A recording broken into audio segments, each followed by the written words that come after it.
Hi there. Hi, welcome everybody. Really, it's a privilege to have you. It's a privilege to have all of you. Really, all people that I admire, the world admires, and people who have actually definitely tried to change the world.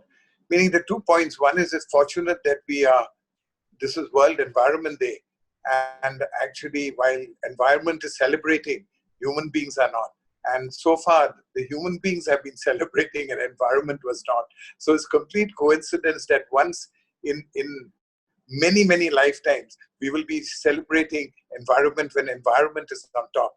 And environment is fit, fresh, all over the world, globally. I don't think ever since the agriculture revolution, there was such a day when Environment Day was celebrated where environment was on top of it. That is one. Two is just in memory of those two wonderful elephants who passed away in these tragic circumstances. Just wanted to say hi to them and good luck to them and thank them for all the wonderful movements and grace that they've showed various people all across the world. So from all of us here to those wonderful elephants who gave joy to millions. Sorry that this happened and sorry we human beings had something to do with it. I apologize on behalf of this group. And then over to the Naturenomics Forum. You know, it's with great sort of joy that I am privileged to introduce the Naturenomics Forum. It's all about the Eastern Himalayas. When we were discovering ourselves, we thought, what would we do? How do we actually have a geography which is more touchable, feelable, which we could do? And no better place than the Eastern Himalayas for selfish reasons like we all are. It's home to many of us who are involved. And in some way, the Himalayas, India, and bits of it, however political geographies have turned, is really defined from line to the sea line. So all the way from Bhutan right up to Bangladesh, from Nepal right up to Myanmar, meaning is something that we like to operate in from the Balipara Foundation. We at Balipara Foundation actually launched a book, and for many years, and I think Sham had come many years ago, and Benji from Bhutan had come, and he'd got a lifetime award for the work that he'd done in Bhutan for many years, and suppose he continues to do so, is that Sham had done the memorial lecture for the Balipara Foundation.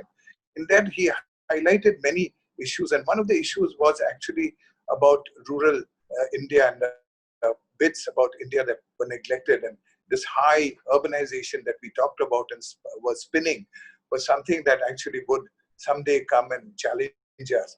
And also this element of what we call industrialization. Everything that we did in Balipara Foundation was about promoting the concept of rural futures. And rural futures really was a spin-off from what we call the Naturenomics. And Naturenomics is nothing but nature and economics, the interdependence between both. What we went and did, given that most people wanted an economic model around it, we created a framework which would actually show that if there was an organization which was being rewarded for economic return, what are the elements of the other returns like social return, education return, ecological return? How should we add that and bolt that onto the industrial production to say whether the company was really contributing true value or no true value, and how actually the rural futures were the shining sort of examples and true heroes. This COVID has also left us with this great divide, and I think again, all of you all have referred to in your speeches and your various interactions about the rich and the poor. You know, the top of the pyramid is so small, controlling a very large portion of the wealth and control of real economic wealth. But equally, they were controlling the ecological and natural capital that actually generated this wealth right up to the bottom. And I really think that as we move along this whole transition of to a better world, I think probably this is knocking on the door. And I think in Xi Jinping's words, despite all the challenges that have been caused by China and they're catching up in the Industrial Revolution race, I think he talked about the ecological revolution. And if there were three, and if I can short circuit that, there was an agriculture revolution, and then there was an industrial revolution, and then there was a technological revolution. All of them combined in some form is what we are living today. So I think from there, I think there is no option for the human race but to move on to the ecological revolution. I also do foresee just putting figures around it, that the world, the earth that is cultivable, that at least 50% of that is translated into natural capital, which is forests. And I think rewilding will be a very important norm to help rural futures as we go along. I have with me a very distinguished panel. I think while Ambassador Dasgupta will be very kind enough to introduce all the other members, Ambassador Dasgupta has been a career civil servant and has been a diplomat, writer, and a former Indian ambassador in the European Union, Belgium, Luxembourg, China. Ambassador Dasgupta has been the vice chair of the preparatory committees for the United Nations Framework Convention on Climate Change and the United Nations Conference on Environment and Development, popularly known as the Earth Summit, held in Rio de Janeiro in 1992. Last year, thanks to Sham, I was introduced to him, and ever since then we've been interacting. And thank you, Ambassador, for accepting to chair this entire session, to facilitate it, and so that we can have a nice conversation and just be relaxed about it in a world which is so unrelaxed. So over to you, and thank you again. Thank you, Mr. Bob Thakur. We are privileged to have a very distinguished group of panelists today, and allow me to introduce them in the order in which they will make their presentations. Our first panelist will be Dasho Paljo Dorji, popularly known as Dasho Benji. The Dasho has served the government of Bhutan with great distinction in diverse capacities as Chief Justice, Deputy Minister, Ambassador, and more recently as Special Advisor to the National Environment Commission. Dasho Benji was closely involved in drafting Bhutan's first National Environment Strategy, called the Middle Way, which was adopted in 1998. He's often referred to as Bhutan's godfather of conservation. He also established Bhutan's first environmental NGO, the Royal Society for the Protection of Nature, in 1987, to conserve the country's rich biodiversity. The society has been instrumental in conserving the country's population of black-necked crane. Our second panelist is Dr. Vandana Shiva, a renowned environmental scholar and activist. She has written and spoken extensively on a vast range of issues, including, just as illustrations, the protection of biodiversity, the need to preserve traditional seed varieties against GMF and agriculture, protection of traditional knowledge against biopiracy, and ecofeminism. She is the founder of Navdanya, an initiative to educate farmers on the benefits of preserving crop diversity and rejecting monoculture and GMF. Translating precept into practice, Navdanya has established over 40 seed banks in India to preserve our biodiversity resources. In 2005, Dr. Vandana Shiva and their fellow petitioners won a celebrated case in the European Patent Office against a patent granted to a multinational corporation by the US Department of Agriculture on an antifungal product derived from the plant neem. It was a great blow in the cause of protection of farmers' rights. The next panelist is Ambassador Sham Saran, who was awarded the Padma Bhushan for his stellar contributions in the public service as Foreign Secretary and later as Special Envoy to the Prime Minister. In the latter capacity, he played a crucial role on issues as diverse as the nuclear deal with the United States and on climate change. Following his retirement from government service, He served as chairman of the Research and Information System for Developing Countries. He is currently a member of the governing board of the Center for Policy Research, life trustee of the India International Center, a trustee of the World Wildlife Fund in India, a member of the National Executive of FICCI, and an independent director of the Press Trust of India. His book, How India Sees the World, Kautilya to the 21st Century, is essential reading for in Indian foreign policy. Our final panelist is Mr. Ranjit Bhattakur, who needs no introduction. He's a social entrepreneur with over 40 years' experience in the public and private sectors in the areas of IT, hospitality, FMCGs, sports, mainstreaming sustainability practices in TCS and other organizations. He's committed to pursuing social change through innovative, cutting-edge proprietary concepts such as Naturenomics and rural futures, driving community-based conservation and livelihoods in the Eastern Himalayas through his organization, the Balipara Foundation. He also serves as senior advisory and governance positions in FICCI, Tata Trust, CML, the British Asian Trust, ATRI, IIT Guwahati, and the Northeast Initiative Development Agency, among many other organizations. That completes the introductions. We now begin our dialogue. May I request the panelists to limit their initial interventions to 7 minutes, please. My first question is for Dasho Paljodorji.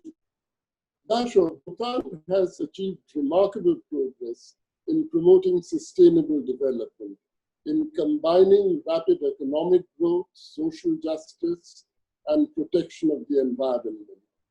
Your experience has great relevance for India, particularly our northeastern states.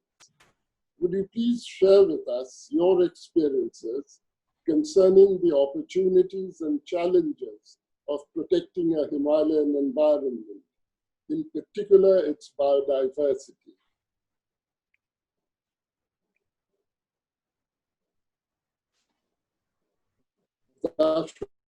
Yes, Excellency. Please, would you take the floor, please? Thank you very much. Thank you very much, Mr. Chair. Excellency, Madam, and my dear friend Ranjit, thank you very much for having me on. Let me tell you a little bit about how we're faring here in Bhutan and the scenario over here. This thing really goes into leadership and preparedness. Even long before this COVID scenario started, the moment there was hints of it going to happen, His Majesty immediately said, I've got to do something about this. But long before he did all this, and he took all this decision, was to prepare this country for readiness for in case of any disasters that might hit the country. And one is money. And we were very slow in spending money because with the first democratic government that we had, they emptied our coffers. So we were virtually broke. So we had to build up our financial reserves. And this took a lot of time. And over the last period, last 10 years, the government has, His Majesty has been building up a financial reserve so that, you know, to get things done, you always need money, most important. He then, in his early years when he took on the throne, he started a force, a paramilitary force, which came directly under the palace called the Desung. They all wore orange and they all got paramilitary training with the military, the army. And they were used in all sorts of crises during festivals to guide people, to help people. We used them to, when Nepal had the earthquake, we sent them to Nepal. His Majesty sent them to Nepal to help, for the Nepalese to show in our own small way to help them cope with the thing. Now coming on to what happened here in Bhutan. So all these forces now play a very important role in our play. His Majesty immediately took decision. and there was only one leader. The government, elected government is there, but as far as this situation was concerned, it was totally in the command of His Majesty the King, and he has been tirelessly working effortlessly for the safety of all the Bhutanese. This also means that we had to bring back as many Bhutanese who wanted to come back. His Majesty has gone out of his way to bring them back, and knowing fully well that many of them may also bring the disease back. But we quarantined them all. And to help, and in this way, we were able to contain and monitor everybody who was here in Bhutan who came from outside. And anytime we've now got 47, we've had all of a total of 47 cases. We don't have 47 now, less, but of the 47 cases we had, we were able to sort of monitor them and quarantine them and immediately put them in isolation and have them treated. And fortunately, thanks to His Majesty and to all the health workers and everybody working, we have had 0 deaths in Bhutan. One of the things which has also contributed is the public cooperation. Organizations, businesses, they've all come forward and contributed as much as they can to help towards His Majesty's fund, to help His Majesty be able to pay for all the treatment and the quarantine facilities, everything. All these require. Now, borders have to be patrolled. The borders have, borders put a very small army, a very small police force. So this is where we are now, this DESUK program came into force, and all these guys, including our forest officers, and all the young people started wanting to join, and we're giving them crash 3-week courses so that they are able to go out into the field and help patrol the borders, help monitor the in quarantine centers, to offer hospitals everywhere where you go. Everybody has to register where you go, and the way they have been doing it is, I've been to some of the facilities, and they have done it with courtesy, politeness, but firmness. There is no Benji Dodgy, I'm Benji Dodgy, let me through. They'll say, sorry, sir, there are now rules to be obeyed. Please obey the rules and go through there and go through the following procedure. And I think everybody has also, the public, when you get it with these commands from His Majesty that you must obey these things to keep the entire country safe. This is the time, as His Majesty says, time to stop being selfish and to be selfless. I think this is one of the great things that we learned. The other thing that people have learned also is how important it is, our farmers. Now we suddenly need vegetables and food on our tables. So everybody is going out, growing their own vegetables. People looking for land, small patches of land, and starting cultivating these lands and growing their own vegetables. I think on top of that, we have had from Government of India, we have a very important relationship with India. And this is what counts a lot, which I hope will take place in the future, is the interaction between our two communities on the borders. That is very important. And I think government to government, police to police, army to army, all this. And I think India has played a very good role in helping Bhutan.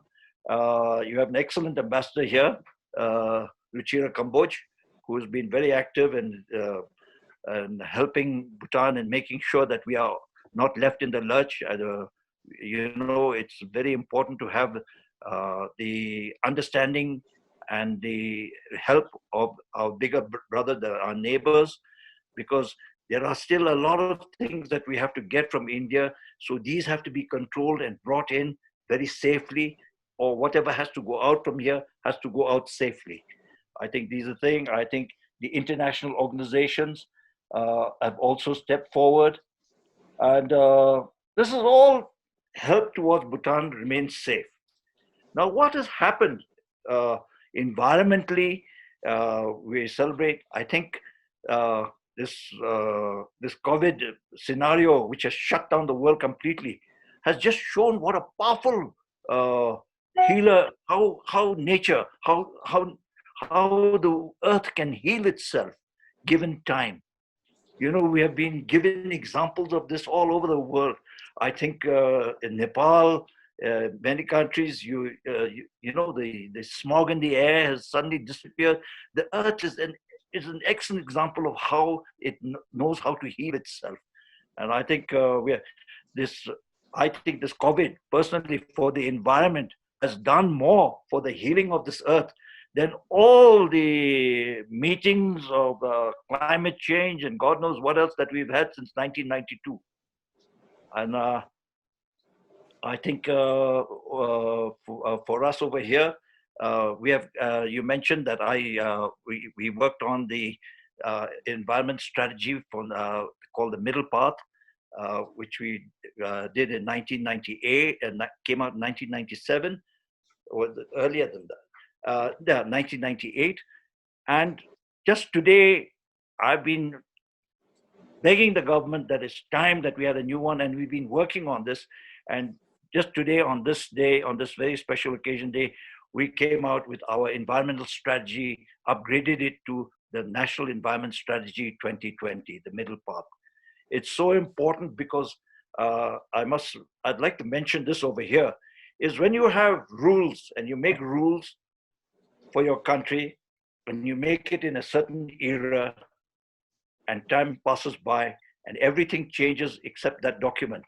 And that document then no longer becomes a useful document. It becomes a stumbling block.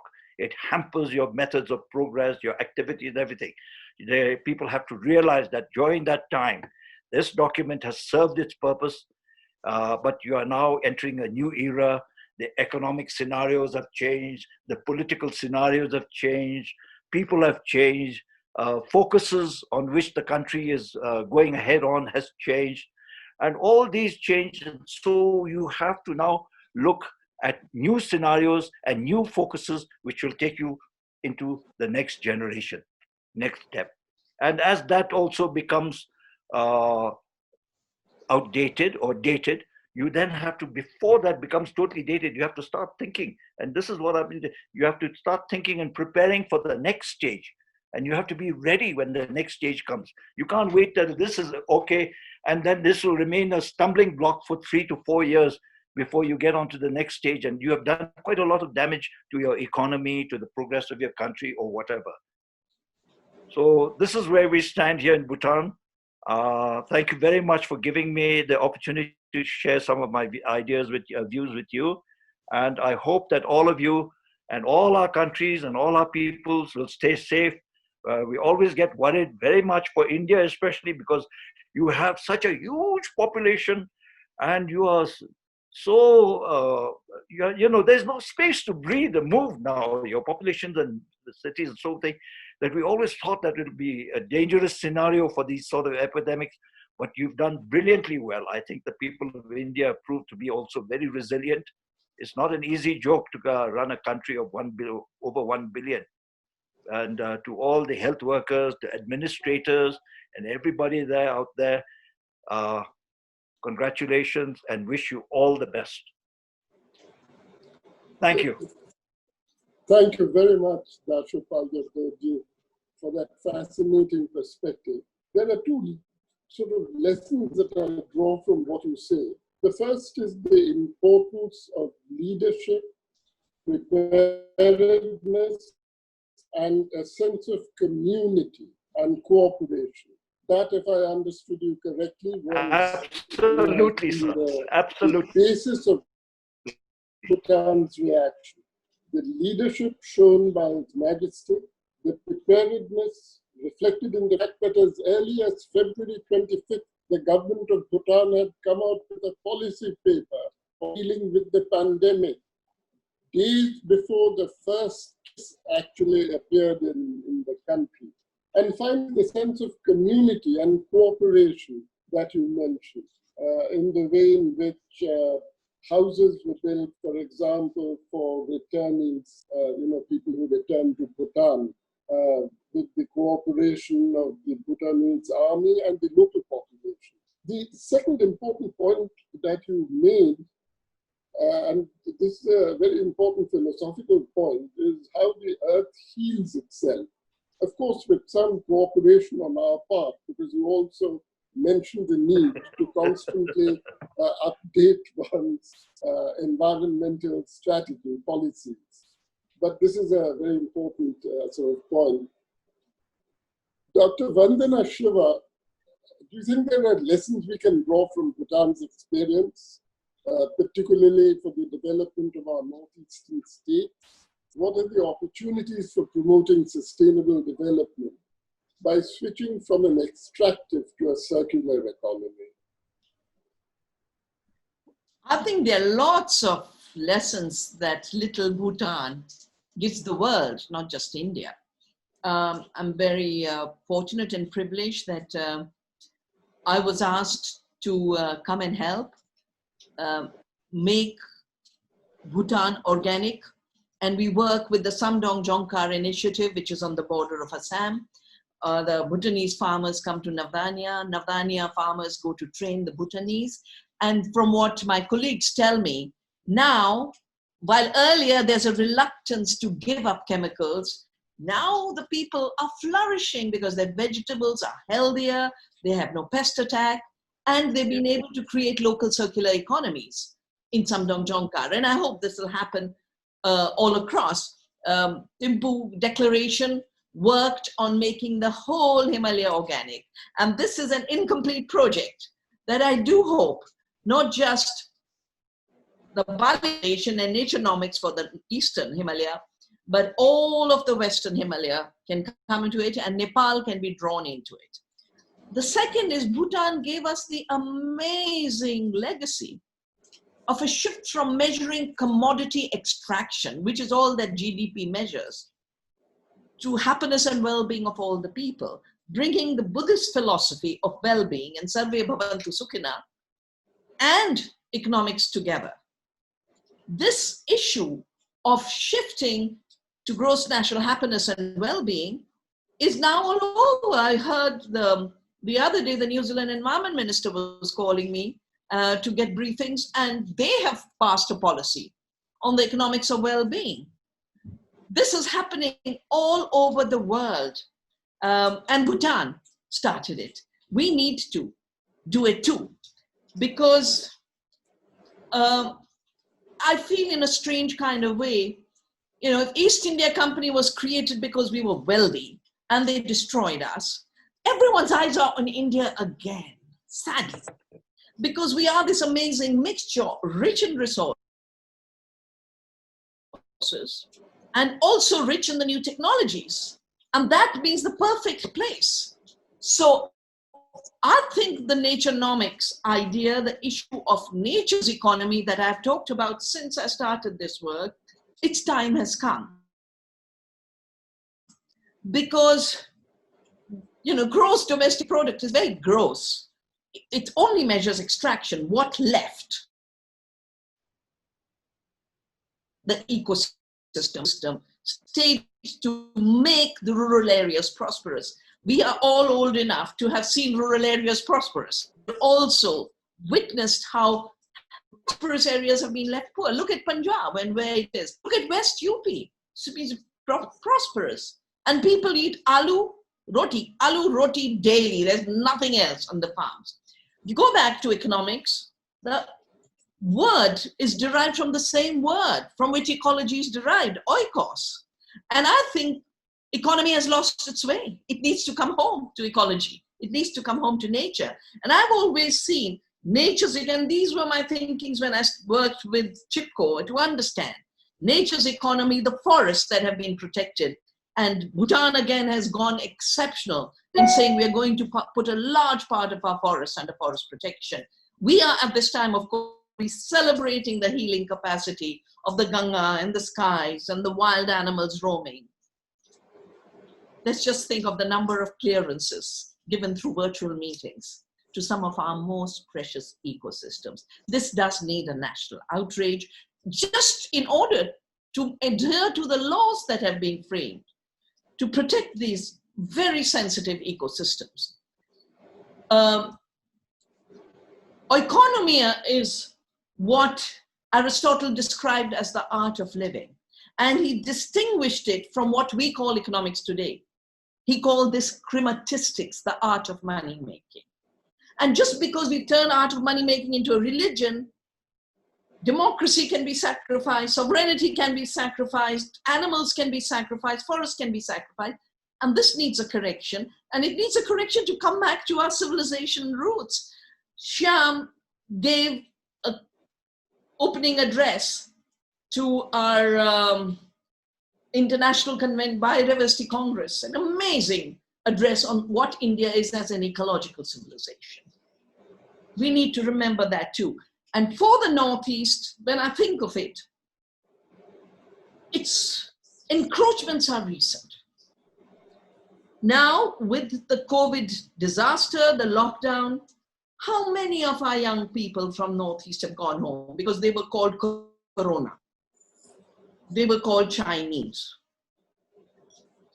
Given that there is still the basis of nature's economy in the Northeast, there's still the basis of the cultures of community in the Northeast, and here are the young people returning, I think this is the time to really build the transition from a fossil fuel extractive economy to biodiversity economies that are regenerative. And this also means realizing that the word currency never meant money till 11 years after the East India Company was created. Before the East India Company, the currency meant the ability to flow, for the river to flow, for nutrients to flow, for water to flow in the hydrological cycle, for our body's energies to flow, for communication to flow between people. This ability to flow has been reduced to cash and now to digital currency. And we need to bring back the multiple currencies that have kept our rural economies prosperous. I have started a process in the Navdanya communities to assess the resources they have, the currencies that they can move, the rebuilding and regeneration in terms of circular economies. And because we've been built in this mindset of hierarchies and vertical integration, a lot of young people, I was doing a training for IIT graduates, and they were saying, oh, but how will we scale up? I said, scale up can be horizontal, where we have many, many, many villages in prosperous rural economies, or we have one giant company controlling all the villages. For this, I would like us to remember what Gandhi said. He said, I do not see the world as a pyramid where the apex crushes the bottom that supports it. I see it as an ever-expanding, never-ascending oceanic circle, which embraces everyone within. And this then brings me to the big healing we need, the correction of the damage of anthropocentrism that was imported and imposed from the West. Anthropocentrism assumes that humans are superior species, and we can't have that in ecological economics. We can't have that in nature's economics. And even the word wilding, Ranjit, you use that, it again assumes that where humans are is not wild. In India, we created more forests on our farms. My father was a conservative forest, and he used to tell me there are more forest trees on the farms of UP than in the forests of Uttar Pradesh. So we never created monocultures. We never created green deserts. Our farms worked like forests, and this is why Sir Albert Howard, when he was sent to India in 1905 and then wrote the book, The Agricultural Testament, which is called the Bible of Modern Organic Farming, he said, I'm going to learn from the peasants of India how to do good farming, because the farming here in India is as perennial as the forest, as the ocean, as the prairie. So I think this linear history of the West, that there was an agricultural revolution, industrial revolution, for us, agriculture was always about care for the land, protection of biodiversity, till the Green Revolution, which ruined Punjab.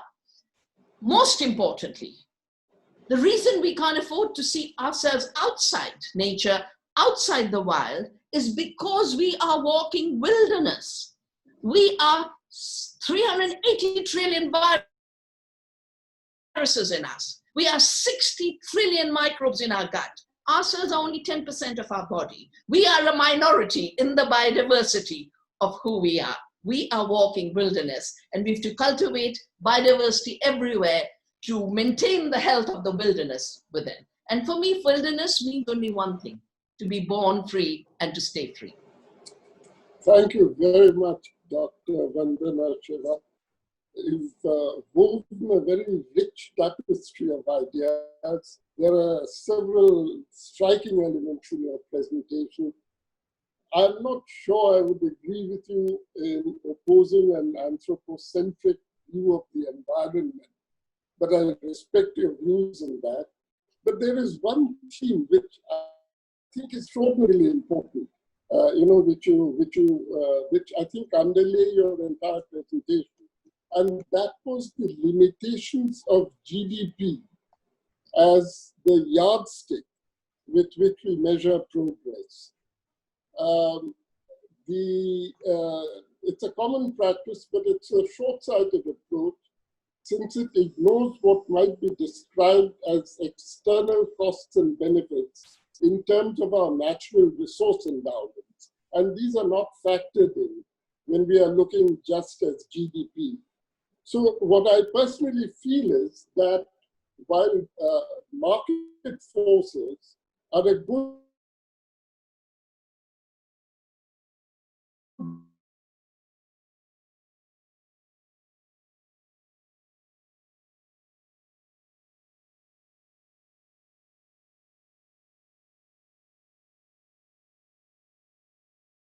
instrument of policy, counting. Sorry, we can't hear you.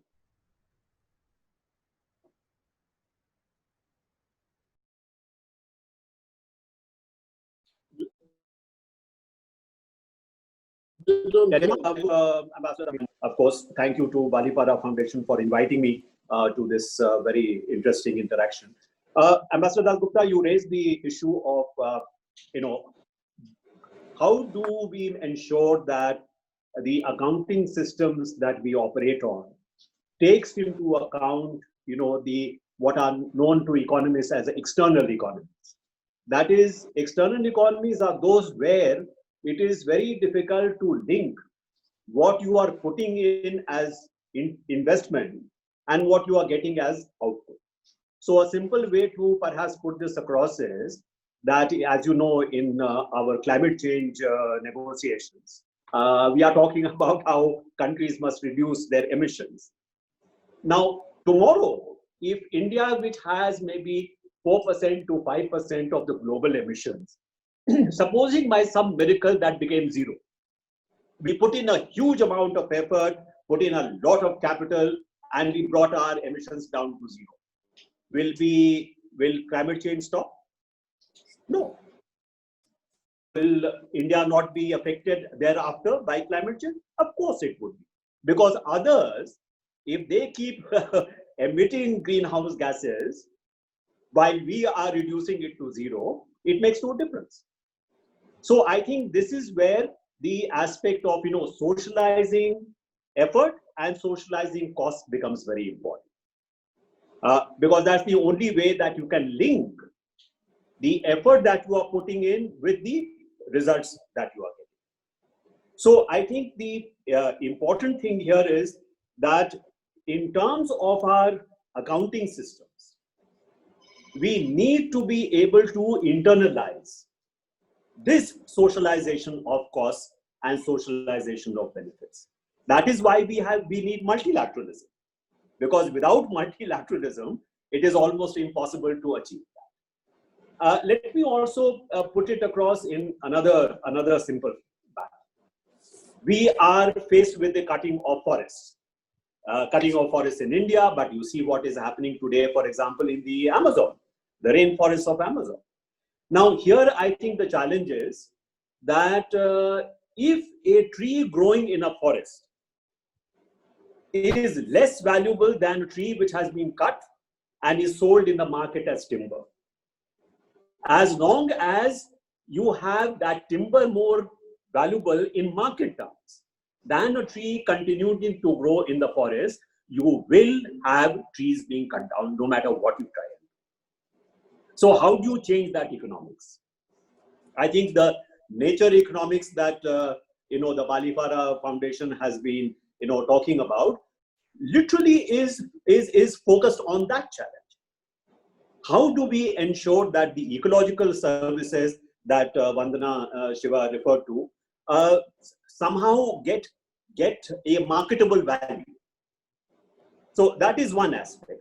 The second aspect is that the discount systems on which we work, those discount systems continually, in a sense, devalue the future in favor of the present. That is, present consumption is given far more value than what would be the possibility of our being able to enjoy something in the future. Not only that, intergenerational equity becomes very important. How do we value, for example, the rights and the interests of our succeeding generations, of our children and grandchildren? The manner in which our current economies are organized, what you will find is that there is a consistent devaluing of the future in favor of the present. Now, that needs to be changed. So I think this is a very fundamental issue when we are talking about multilateral negotiations. You have been involved in these for a long time. I have been involved in these for a long time. But I think the challenge that we face is that we continually come up against an accounting system which simply is not able to take into account the interests of the larger humanity, and secondly, it is not able to take care of the future. And the further point I wanted to make before I conclude, much of what we are facing today, we are talking about a pandemic which has been brought up by a virus. So we are calling it a public health crisis. But actually, if you look beyond this, it is integrally linked to the climate change crisis. It is integrally linked to the ecological crisis. How did this virus jump from wild animals to humans? It is because the habitat of the wild animals is continually being eroded. So they are coming more and more with human beings, especially into these viruses, very new viruses, unique viruses, is becoming more and more. So it is integrally linked to the loss of biodiversity. We may think it is a public health crisis, but at the root, it is a biodiversity crisis, what Vandana Shiva was referring to. And this, finally, I would like to say, is very integrally linked to what has happened in the last several decades, which is the industrialization of agriculture. So perhaps, just to quote Attenborough, that today, more than 90% of the mammals inhabiting the earth are human beings and their domesticated animals. That is cattle, goats, pigs. They form now 90% of all the mammals you will find in the world. So that gives you a sense of how much, the natural habitat of wild animals, and I'm here talking about only mammals, forget about others. And secondly, with regard to birds, 70% of the birds in the world today are poultry, what you have as your food. So there has been a industrialization of agriculture, particularly animal husbandry, which in fact is at the root of the current public health crisis which we are facing. And that then gets linked to the ecological crisis we are facing. So I think we have come to a point where really we should be looking somewhat comprehensively, somewhat in a coordinated manner at the ecological crisis, rather than say, oh, this is a climate change crisis, or this is a biodiversity crisis, or this is desertification. I think all these are subsumed in that larger ecological challenge which we are facing. Thank you very much.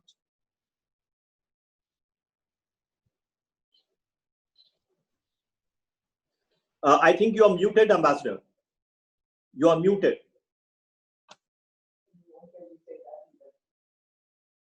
I think you are muted. I can't hear you.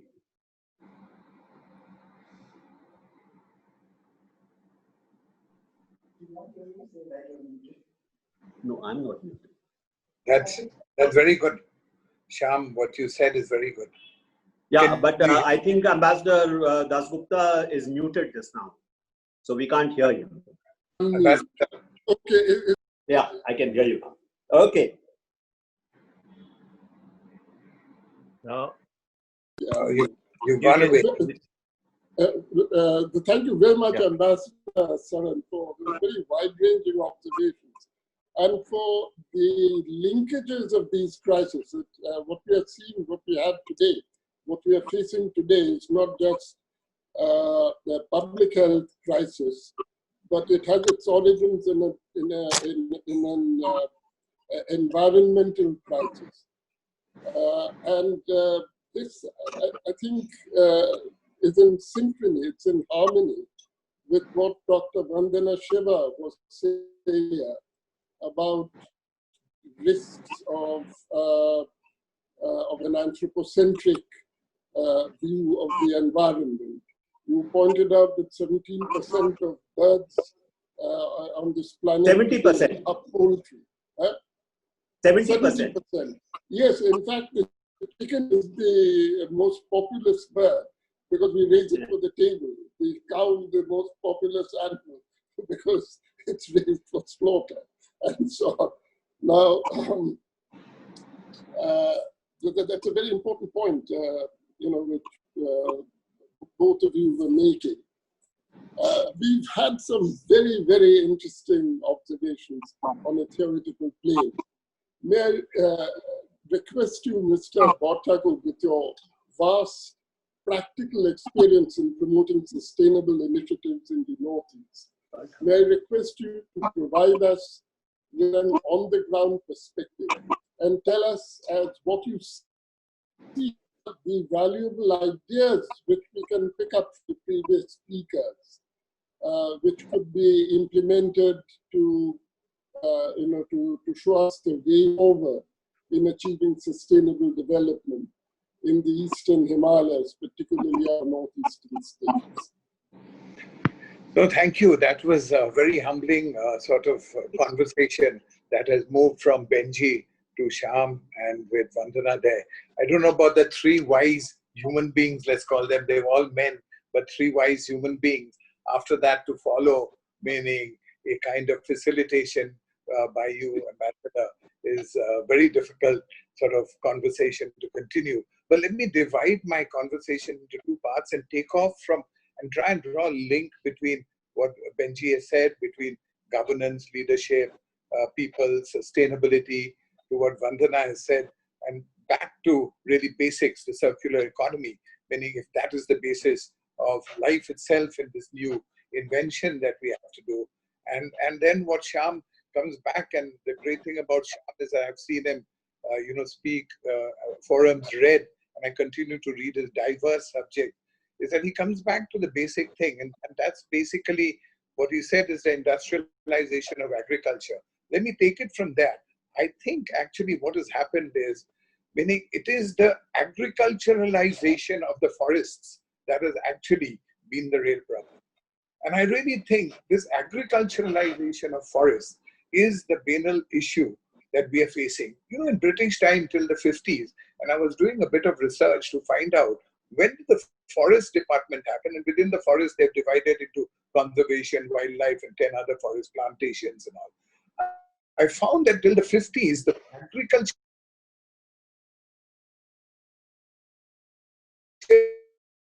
department and the forest department and the basic genesis was actually that you did not take away forest land because of the balance and the commons. Said that, without the management of commons, you can never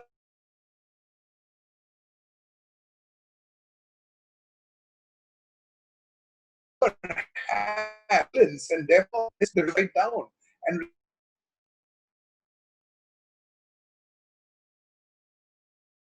really, the moment we start an issue, it comes down to 5 or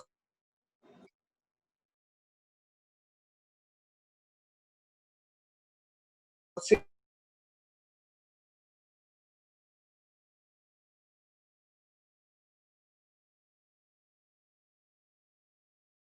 basic elements that is left. Sorry about that. So any other extract that is left,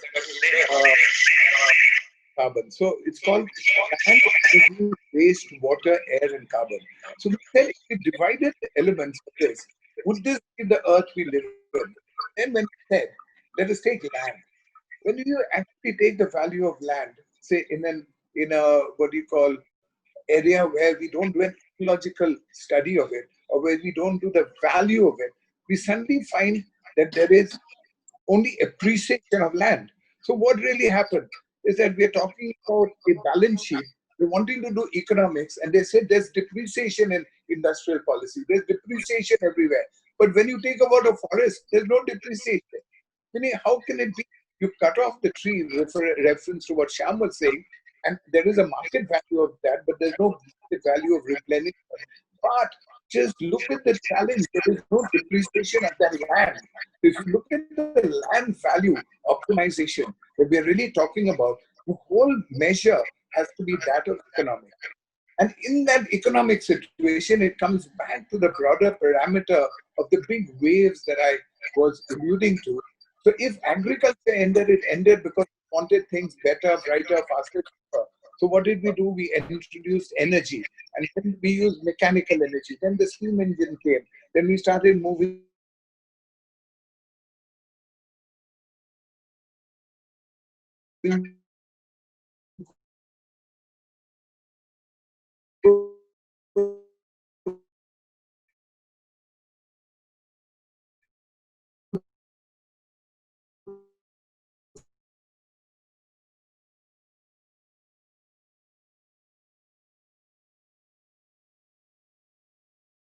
and that's what is really the problem. Better, brighter, faster, cheaper, because you want a return of 30% from the stock exchange every day. That's the gambling then. So the whole circular economic of economics is nothing but gambling. So it is basically saying, give me more, give me more, give me more. And to give you more, then you put in technology. So you had agriculture right up to the part of fertilizers and pesticides. Then you went on to basically say, let's go technology. We can measure, we can do more precision. Technology went in now into AI and MI, and AI and MI still have not been able to find out what this virus is in those 30 trillion viruses that we survive in. So AI and MI are still struggling. And before that, we know it, we suddenly find that ecology has taken over. So I'm saying that the launch of the ecological revolution has started thanks to this pandemic.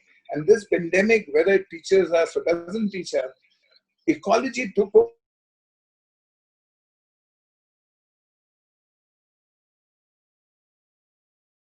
over the world, meaning there is no situation over the world. It is peaceful, more movement.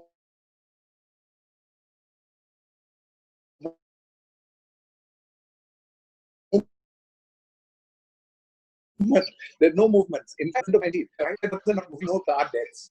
You said there is no diarrhea because people are washing their hands. There's no cholera and there's no other infectious diseases. He said, I can promise you this will be the next big article that will come out, that there are less deaths in the world today because of ecological compliance and because of everything else, that we are not actually harming the world. So actually, when it leads to that, we then went on and said, okay, if this is the broader framework, if there's land, energy, wastewater, and air, what really should be this new rural futures? And that's when we launched Rural Futures. We took a plot of land, and that land is quite big, maybe let's say 20, 30 hectares. And we said, let us say what is not a monoculture, because monocultures destroy land. And I know it from the tea estates. Meaning I'm involved in tea estates. That is what the British did in 1835. That was again the plantation economy, which took people, used them as capital, used people to actually regenerate something which was a product which never had tea till 1900s because the British exported it. And the tea that the British exported was because they got different from China. So Indians never drank tea. So then suddenly we became part of this whole monoculture revolution we actually talk about in the Ministry of Commerce. And even now they've not had the sense to move it into environment, food, agriculture, rural division. Meaning tea is still a commerce product because it was earning us foreign exchange in the early days when the British brought it. So the issue is therefore, what did we do with this land? We took a non-monoculture approach and said, what were the species that we could identify? We identified, say, 200 species. Then we said, which ones are medicinal? Which ones are for food? Food for us, food for animals, the elephant apples, for other animals, for species like caterpillars, what did they for meaning the silkworm, and bamboo. Bamboo seemed to be the magic. So we found there was food, there was a medicinal value. We planted these acres and we've done an economic model to prove that economics is not at the center. And we've moved ecology into the center and economics on the periphery. In this calculation, we find that we can give economics, the peripheral people, a return. We can give social mobility. We can give education and healthcare to the communities, but the communities own this. The commune is back. It's not about communism, but it's about community ownership. And in the modern terminology, use the goods of technology. Found that the return can be more than 200 to 300%. In fact, we're going to publish this paper and we will share it with people like all you yourselves to examine and to see whether this is possible or not. It seems possible to us on the real thing because the community loves it. They're wanting to extract bamboo. And now talking about technology, use the technology to actually have meaning items which are mitigating and adaptive to hurt the world. The ecological framework of this revolution is about taking these technologies, which is about adaptive and mitigative technologies, which will add value and take care of that depreciation that we use in our accounting books for nature. So the depreciation is accounting through this adaptive and mitigative technology. And this whole model, I think it will take us another 3-4 years, if not 5 years, because some of those trees will take 50 years to grow. We're saying that's a long-term asset creation, which is the teak trees there. But there are other trees which will be the faster ones, which will help for the food, the community, the healthcare in rural futures, the housing, the waste management, etc., etc. So I think our whole model predicates itself on this. We're not suggesting you go back into the ages of caves, having got used to this great life of electricity and air conditioning. But what we are definitely saying that the model can change, and what you do with nature can be actually used for your benefit and for the benefit of the world, and cool down this earth as by doing things with an industrial policy. And my last point is, it's very strange that we were talking the other day to somebody we all know in the new ministry, planning commission is new. So, no, what's in Niti Aayog is new, sorry. So is that what you're really saying is that how do you actually assess that Bombay and Maharashtra number one in terms of but Arunachal is number 11. Arunachal is 80% of your natural capital and your oxygen. So maybe your fertility value, which actually is the Prime Minister and Niti Aayog. Because these have no value to this nation. How can this happen? All the things that